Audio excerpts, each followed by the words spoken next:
Hello everyone, this is Swati. Welcome to Shriji classes. तो आज हम रिफ्रैक्टिव इंडेक्स के कुछ क्वेश्चन करते हैं। उसके बाद एपरेंट हाइट देखेंगे कि वाटर से बाहर देखने में, एयर में देखने पे क्या चेंजेस आएंगे हाइट का, और अगर हम एयर से वाटर में देख रहे हैं तो हाइट में क्या चेंजेस आएंगे। थोड़ा सा फॉर्मूला थोड़ा सा डेविएट करेगा, मतलब ज़्यादा कुछ नहीं, बस रिफ्रैक्टिव इंडेक्स को किसके साथ मल्टीप्लाई करेंगे वो देखेंगे। ठीक है, तो एक दो क्वेश्चन कर लेते हैं जिससे चीज़ें कुछ क्लियर हो जाएं कि हमने जो रिफ्रैक्टिव इंडेक्स पढ़ा है वो क्या है। तो refractive index n is equal to v by c था। ठीक है, मतलब स्पीड ऑफ लाइट, सॉरी उल्टा लिख दिया मैंने, एक minute. n is equal to c by v, speed of light in vacuum upon speed of light, फिर वही लिख दिया, speed of light in medium. तो n is equal to c by v।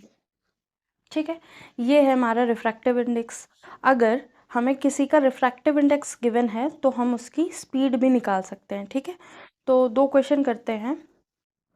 पहला, if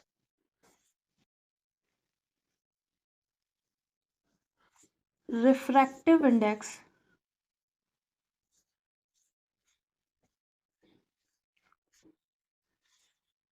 of any medium is 1.5, find speed of light in medium।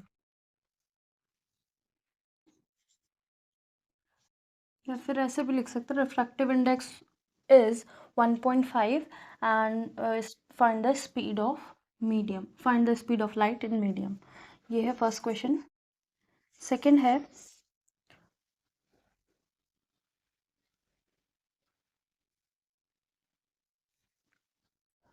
Find the speed of light in water if refractive index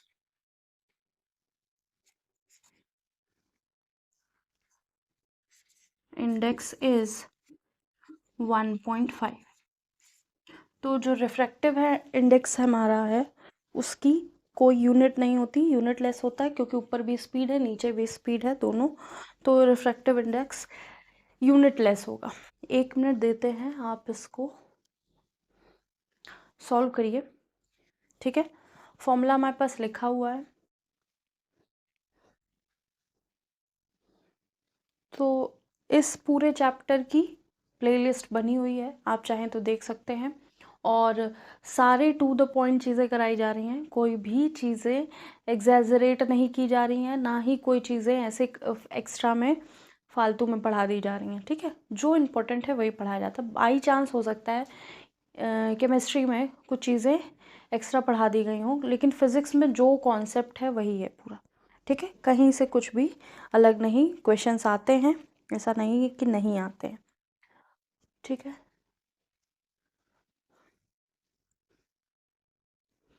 तो first का answer करते हैं। हमारे पास given क्या है, यही कर लेते हैं। गिवन है n is equal to 1.5। We know n is equal to c by v। ठीक है, c बाय v हमको पता है, हमको v फाइंड आउट करना है। तो speed v is equal to how much find करनी है। If refractive index of any medium is 1.5, find the speed of light in medium. ठीक है, तो इसको करेंगे, v is equal to c by n हो जाएगा। c कितना है, 3 into 10⁸ metre per second upon 1.5। इसको ऐसे लिख सकते हैं हम, 30 इंटू 10.8 अपॉन 15, कितना होगा, 2 इंटू 10⁸ मीटर पर सेकेंड। ठीक है, ये हो गया फर्स्ट का आंसर। सेकंड क्वेश्चन क्या है, सेकंड में भी speed of light he find out करनी है। Find speed of light in water if refractive index is 1. एक मिनट, इसका 1.33 होगा तो आंसर तो वही आ जाएगा। इसका रिफ्रैक्टिव इंडेक्स 1.33 है, ठीक है। तो n is equal to 1.33, we have to find v को फाइंड करना है। तो n is equal to c by v is equal to c upon n। 3 into 10⁸ metre per second upon 1.33, ठीक है।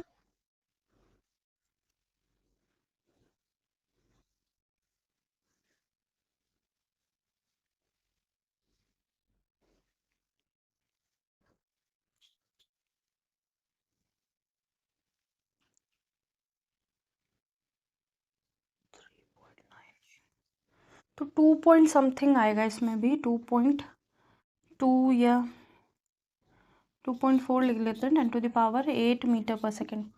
आप एग्जैक्ट कैलकुलेट कर दीजिए, 2.4 या 6 ऐसे कुछ आ रहा होगा, ठीक है। अब हम नेक्स्ट क्वेश्चन करेंगे।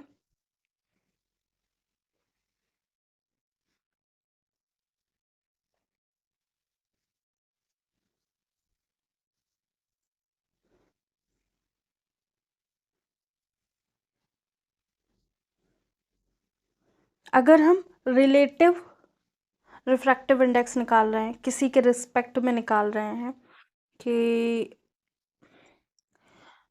ये लास्ट टर्म पे नहीं कराया था शायद, तो फॉर्मूला लिखते हैं फिर देखते हैं कि कैसे उसको कैलकुलेट करेंगे। होप सो ये हो गया होगा, इसको रब करते हैं, फिर हम निकालेंगे ग्लास और वाटर में रिफ्रैक्टिव इंडेक्स। तो अगर कहीं लिखा मिल जाए refractive index of 2 with respect to 1, ठीक है। Refractive index of 2 with respect to 1, तो इसका मतलब ये होगा 2 यहाँ आ जाएगा refractive index of second upon refractive index of first, ठीक है। जो पहला है इधर से वो यहाँ लिख देंगे और जो सेकेंड है वो यहाँ लिख देंगे, ठीक है, ठीक है। ये है, अगर इसको बोलते हैं refractive index of 2 with respect to 1, refractive index of 2 second medium, या सेकेंड मीडियम ये लिख लेते हैं, second medium with respect to first medium, ठीक है। फर्स्ट मीडियम के रिस्पेक्ट में सेकेंड मीडियम का रिफ्रैक्टिव इंडेक्स निकालना है हमें, ठीक है। तो अगर ऐसा क्वेश्चन कहीं मिल जाता है तो हम उसको बहुत ही इजीली करेंगे। जो चीज़ यहाँ लिखी है उसको न्यूमरेटर में लिख लेंगे और जो पहले इधर लिखी है वो हम डिनोमिनेटर में लिख लेंगे। अगर आ गया कि find the refractive index of glass with respect to water, question है find refractive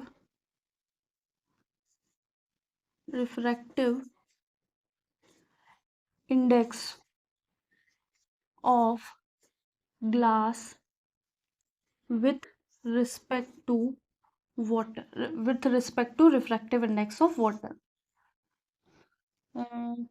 with respect to water ही लिखेंगे, ठीक है, respect to water, ठीक है। तो हमको रिफ्रैक्टिव इंडेक्स ग्लास का फाइंड आउट करना है वाटर के रिस्पेक्ट में।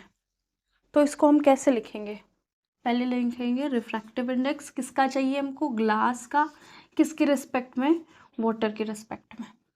तो यहाँ क्या आ जाएगा, एन जी बाय एन डब्ल्यू। देखिए आपको फॉर्मूला याद करना है, वो आप कैसे भी याद कर सकते हैं, ठीक है।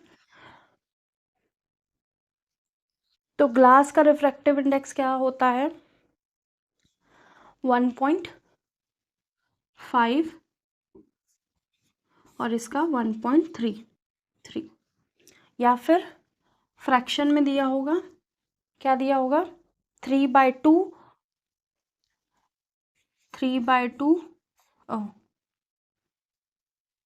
3/2 और वाटर का रिफ्रैक्टिव इंडेक्स क्या होगा, 3/4 तो 3 कैंसिल हो जाएगा,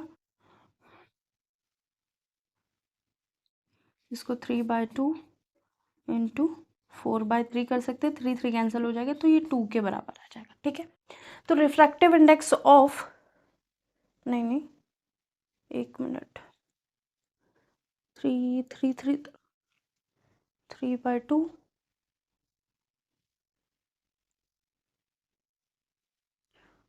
पॉन में 3/4 है ना, तो 4 सबसे ऊपर जाएगा 3 के पास, 3 2 के पास जाएगा। 1 मिनट, क्या कर दिया मैंने, कुछ गलत तो नहीं किया, 3/2 है इंटू 4 ऊपर जाएगा 4/3, तो 3 कैंसिल, 2, तो 2 ही आंसर आएगा इसका, लेकिन वहाँ तो ऐसा नहीं आ रहा है। 1 मिनट चेक कर लेते हैं हम। रिफ्रैक्टिव इंडेक्स ग्लास का 3/2 होता है, ठीक है, और रिफ्रैक्टिव इंडेक्स वाटर का 3/4 होता है, ठीक है।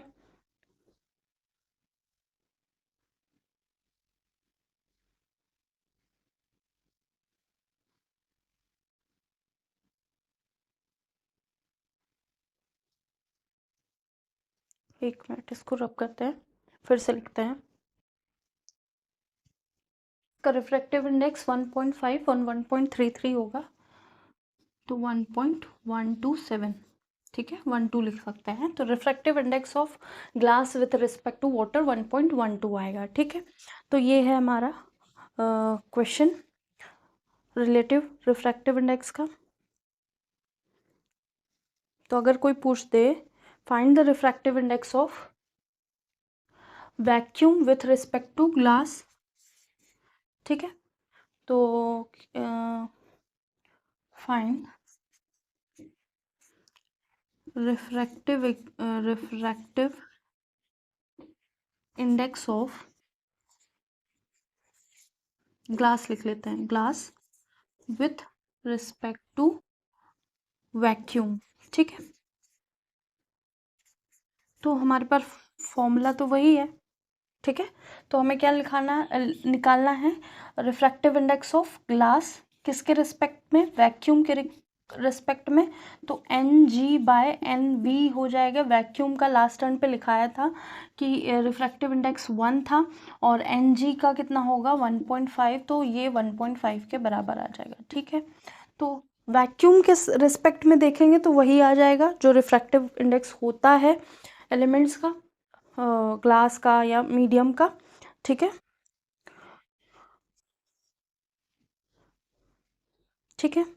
तो refractive index according to Snell's law में हम रिफ्रैक्टिव इंडेक्स भी रिप्रेजेंट कर सकते हैं। स्नेल लॉ क्या था, sine i is equal to sine r, मतलब sine i by sine r is equal to n था। तो एन को मीडियम में अगर हम ब्रेक करेंगे तो वो भी लिख सकते हैं, ठीक है। इसको लिख लीजिए, फिर हम लिखेंगे वो वाला फॉर्मूला, स्नेल्स लॉ जब दो मीडियम की बात कर रहे होंगे उसके रिस्पेक्ट में, ठीक है।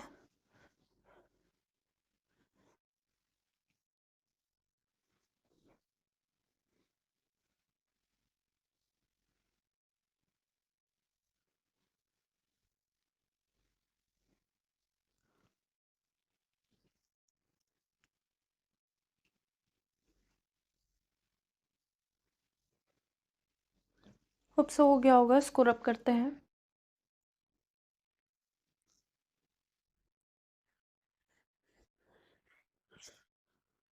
तो स्नेल्स लॉ क्या था, स्नेल्स लॉ लास्ट टर्न पे देखा था, sine i upon sine r is equal to n था।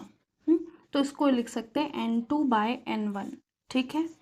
N2 क्या है, refractive index of medium second, refractive index of second medium या मीडियम सेकेंड, ठीक है। और ये क्या है, refractive index of first medium, ठीक है।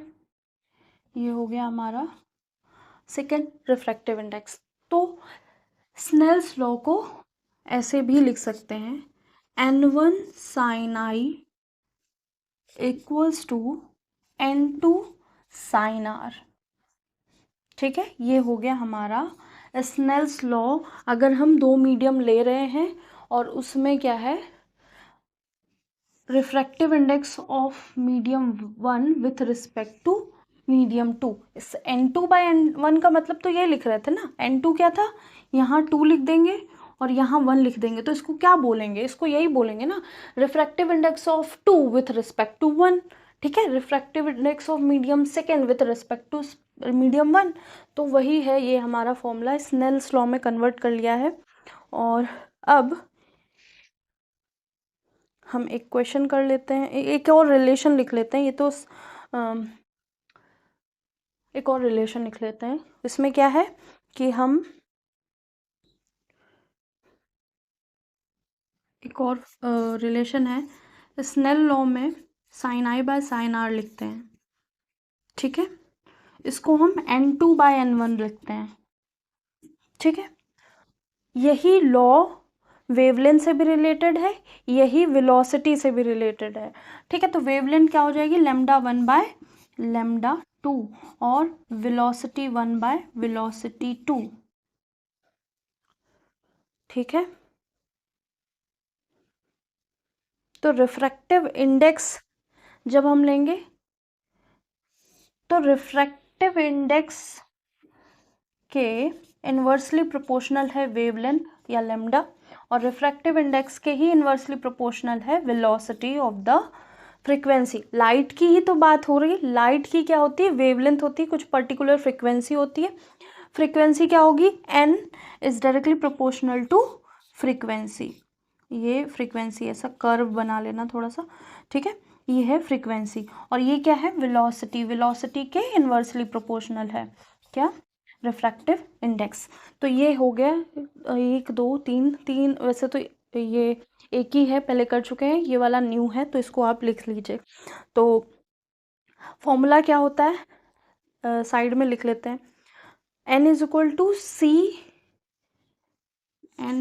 To c by lambda into F, ठीक है। कुछ इसमें चेंज ना हो,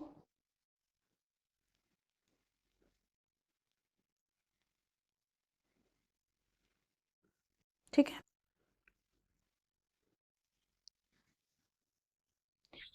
c बाय v होता है, velocity is equal to wavelength into frequency, ठीक है।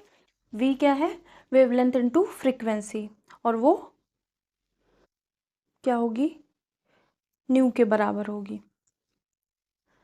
तो velocity is equal to lambda into F. तो ये है हमारी रिलेशन।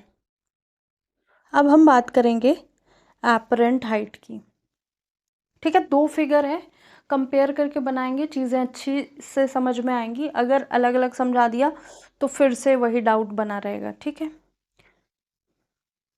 जो हमेशा बना ही रहता है लोगों को एपरेंट हाइट के, कि कब कहाँ देख रहे हैं कब नहीं देख रहे हैं। आई थिंक ये हो गया होगा, 10 सेकेंड का और टाइम देते हैं। फिर से समझ लीजिए, c बाय न्यू क्या है, लैम्डा एक तरह से क्या है, लैम्डा है वेवलेंथ, वेवलेंथ नैनोमीटर या मीटर में मेज़र करी जाती है। तो वेलोसिटी क्या होती है, वेलोसिटी क्या होती है, स्पीड क्या होती है, डिस्टेंस अपॉन टाइम होता है। तो वेलोसिटी भी डिस्प्लेसमेंट अपॉन टाइम होती है, ठीक है। अब ये जो फ्रीक्वेंसी है, फ्रीक्वेंसी की यूनिट क्या है, 1/सेकेंड है ना, हर्ट्ज में करते हैं, तो इस उससे इसको रिलेट किया गया है। तो ये क्या है, लैम्डा तो हमारी क्या है, वेवलेंथ है, मीटर में है, और ये फ्रीक्वेंसी 1/सेकेंड में है, तो इसको फ्रीक्वेंसी ऐसे ही लिख देते, यूनिट के टर्म से रिलेट किया गया है, ठीक है। तो आप चीज़ें समझ गए होंगे, इसको रब करते हैं, और कुछ समझना हो तो आप कमेंट करेंगे तो हम आपको फिर से बता देंगे क्लास। जो भी चीज़ें हैं आप कमेंट कर सकते हैं, ठीक है। इसको रब करें।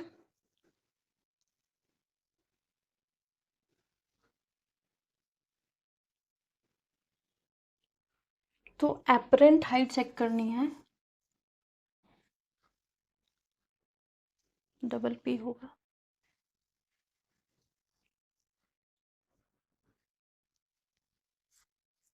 एपरेंट हाइट मतलब जो हमको लग रही हो, लगती है, सीम्स लाइक, कि ऐसा होता नहीं एक्चुअली, लेकिन हो, हमको लग रहा है, हमको फील हो रहा है।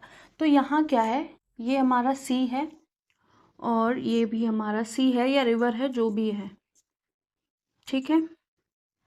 तो यहाँ पे दो पृथ्वी पे रहने वाले प्राणी हैं, एक हमारी फिश है, ये इसकी आंखें हैं, ठीक है।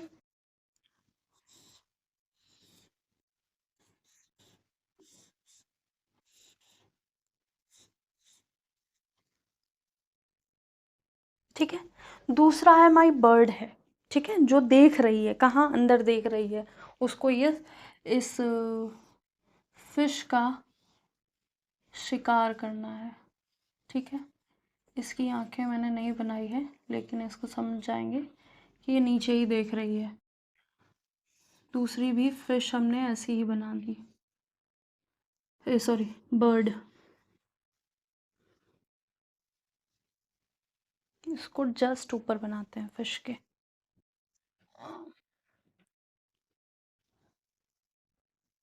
ये, ठीक है, ये हमारी बर्ड है।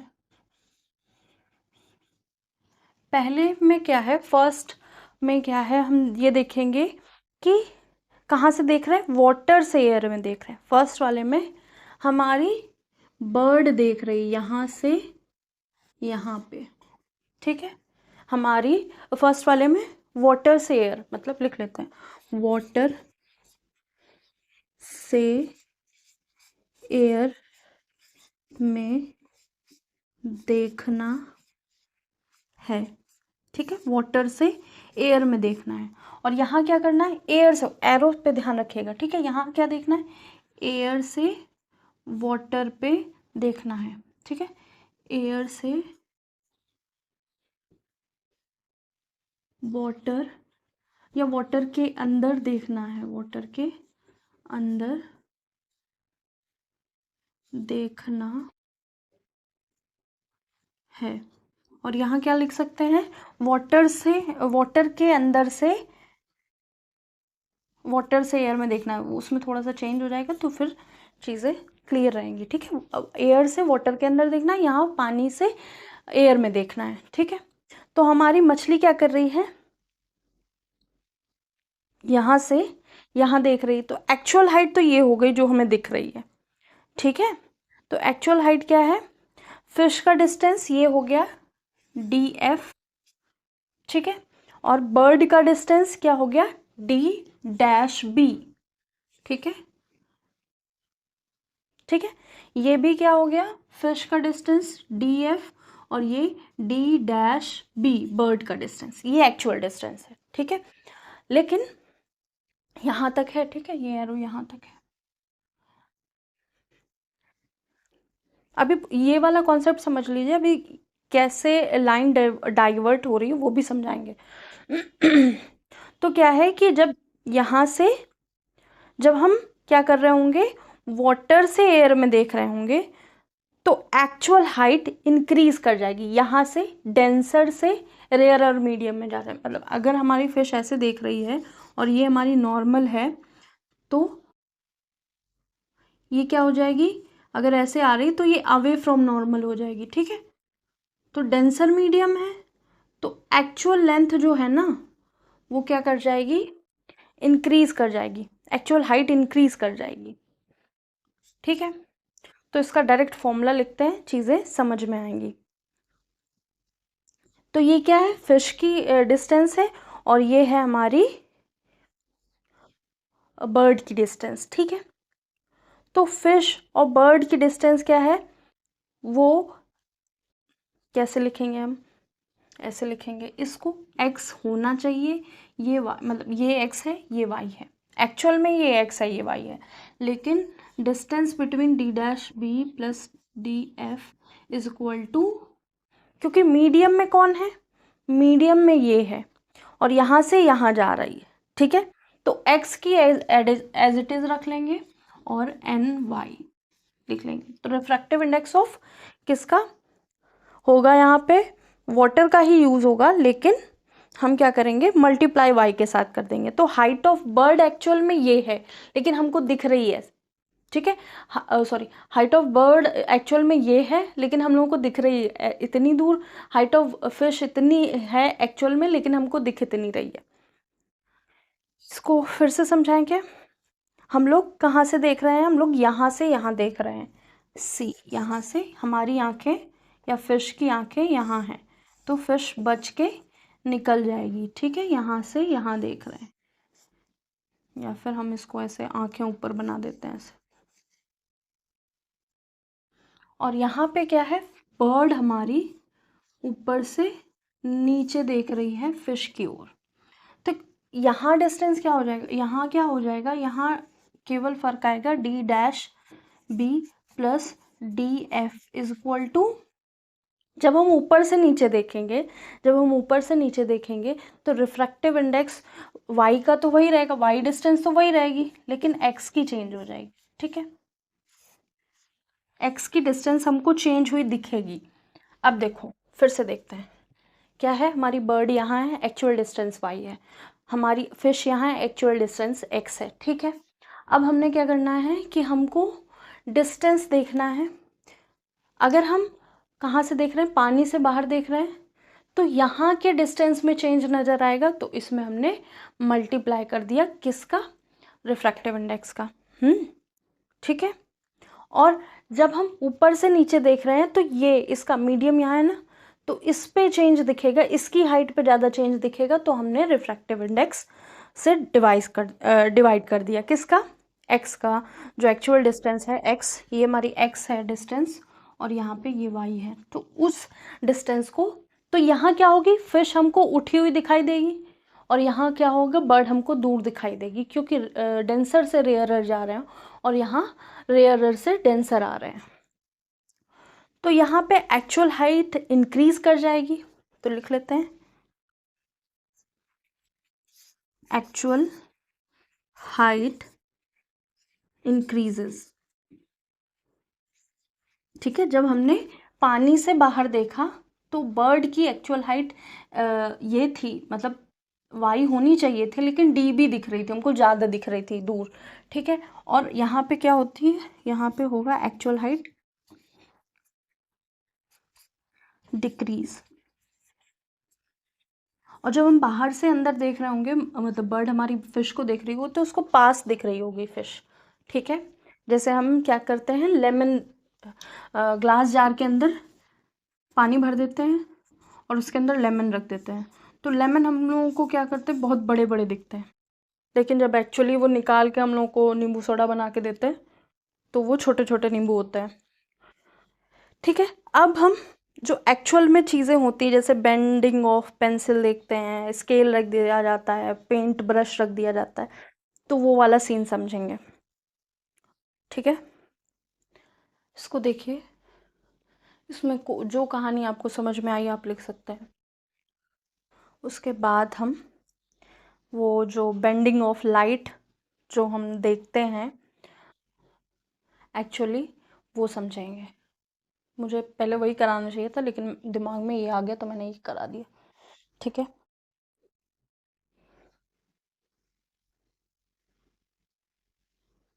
तो एक्चुअल जितनी लेंथ होती है, अगर हम डेंसर से रेयर देखेंगे तो एक्चुअल हाइट बढ़ जाएगी, जिसको देख रहे हैं उसकी हाइट बढ़ जाएगी, और अगर हम रेयरर से डेंसर देख रहे हैं तो जिसकी हाइट देख रहे हैं उसकी हाइट कम हो जाएगी, ठीक है।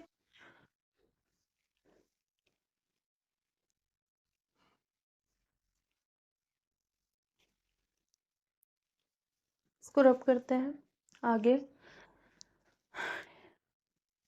देखते हैं चीज़ें। ये क्या है? हमारा कंटेनर। कंटेनर में हमने एक रॉड रख ली, ठीक है, रॉड रख ली।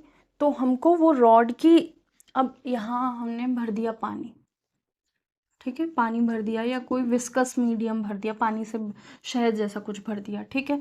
इसकी हाइट क्या है? डी है, एक्चुअल हाइट डी है। जब हमने यहाँ पे रॉड रखी, एक रॉड एक्चुअल में रखी ऐसी है, जो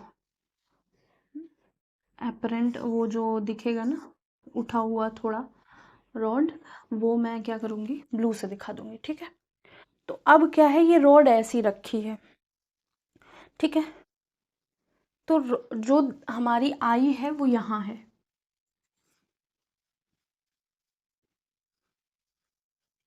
ये आई यहाँ, यहाँ से हम देख रहे हैं, तो हमको क्या दिखेगा कि ये तो लाइट आई ऐसे आनी चाहिए थी, ये तो ऐसे ही आ रही है, ठीक है। लेकिन यहाँ पे क्या हो जाएगा, ये ऐसे बेंड हो जाएगी इधर, ठीक है। तो ये रॉड थोड़ी उठी हुई दिखने लगेगी हमको जब हम देखेंगे, क्योंकि क्या हो रहा है, हम ऐसे देख रहे हैं ना, डेंसर मीडियम से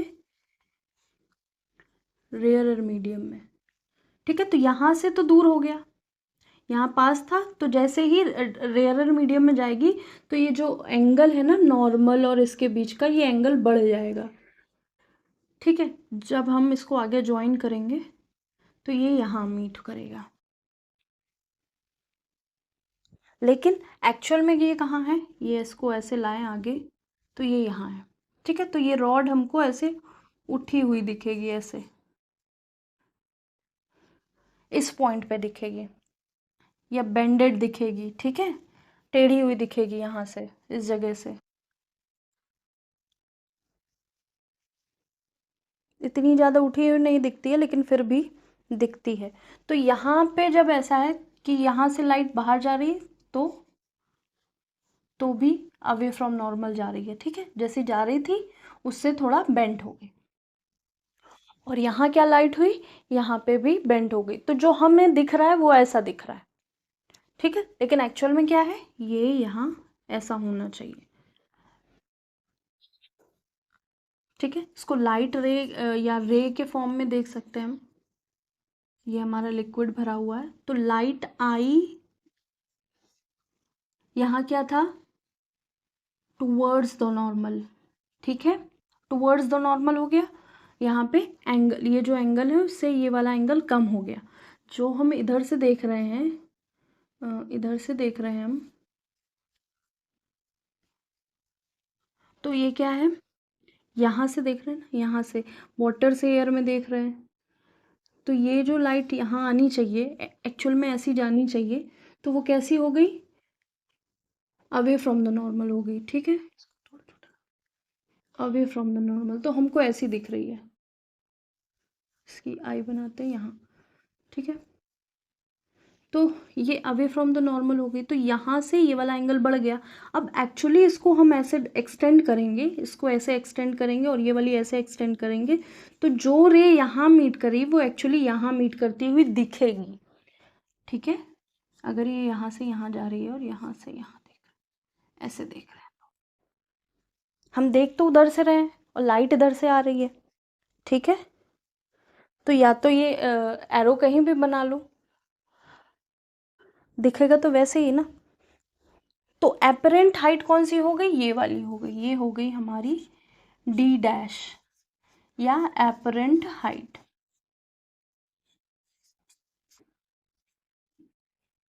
ठीक है। तो यहाँ पे रिफ्रैक्टिव इंडेक्स ही वर्क करेगा,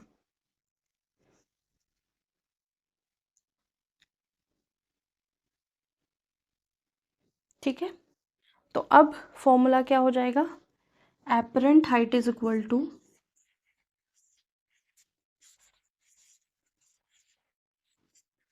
actual height of object upon refractive index.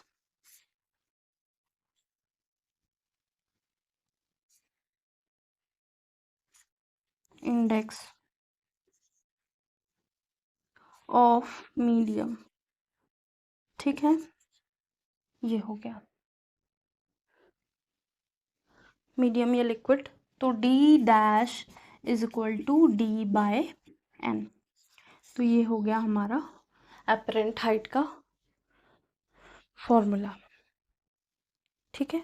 वहाँ क्या हो रहा था, हम पानी से बाहर देख रहे थे या बाहर से पानी के अंदर की चीज़ें देख रहे थे। यहाँ क्या हो रही है, हम या तो रॉड देख रहे हैं या फिर बकेट का तल देख रहे हैं, तल मतलब बॉटम देख रहे हैं, ठीक है। तो ये ऐसा दिखता है एपरेंट हाइट। फिर से देख लो एक बार चाहे तो, यहाँ से लाइट आ रही है और हम यहाँ से देख रहे हैं, ठीक है। तो ऐसे लाइट आनी चाहिए, वो डाइवर्ट कर गई, यहाँ पे मीट कर रही है। और जहाँ हम देख रहे हैं वो हमारी आई में जो लाइट जा रही है वो जानी ऐसे चाहिए, यहाँ से डाइवर्ट कर गई है, ठीक है। तो ये वाली को एक्सटेंड करेंगे, ये वाली एक्सटेंड करेंगे तो हमको बॉटम ऑफ द बकेट यहाँ दिख रहा होगा या बॉटम ऑफ द कंटेनर यहाँ दिख रहा होगा, ठीक है। ये है एपरेंट हाइट।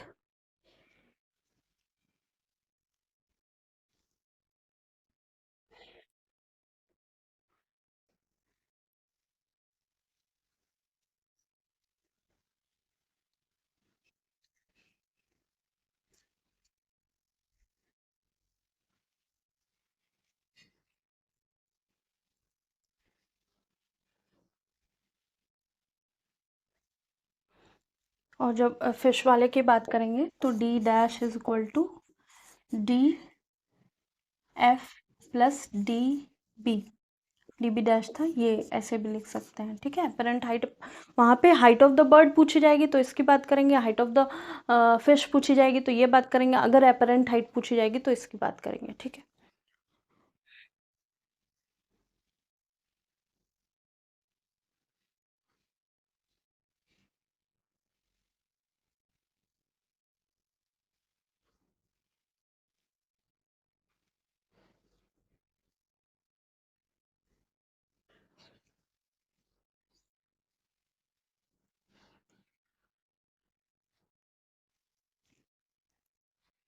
आई होप आज की क्लास समझ में आई होगी, और बहुत सारी चीज़ें भी बाकी हैं। वैक्यूम के बारे में कुछ चीज़ें समझनी है और टोटल इंटरनल रिफ्रैक्शन देखना है, और उसके बाद जो चीज़ें बचेंगी वो करा दी जाएंगी, और इसका क्वेश्चन नेक्स्ट टर्न पे ज़रूर देखेंगे। तो आज के लिए इतना ही। लाइक एंड सब्सक्राइब ज़रूर कीजिएगा, कमेंट कीजिएगा जो आपको चीज़ें अच्छी लग रही हैं, नहीं अच्छी लग रही हैं तो भी आप कमेंट कर सकते हैं, ठीक है। तो आज यहीं रखते हैं, थैंक यू।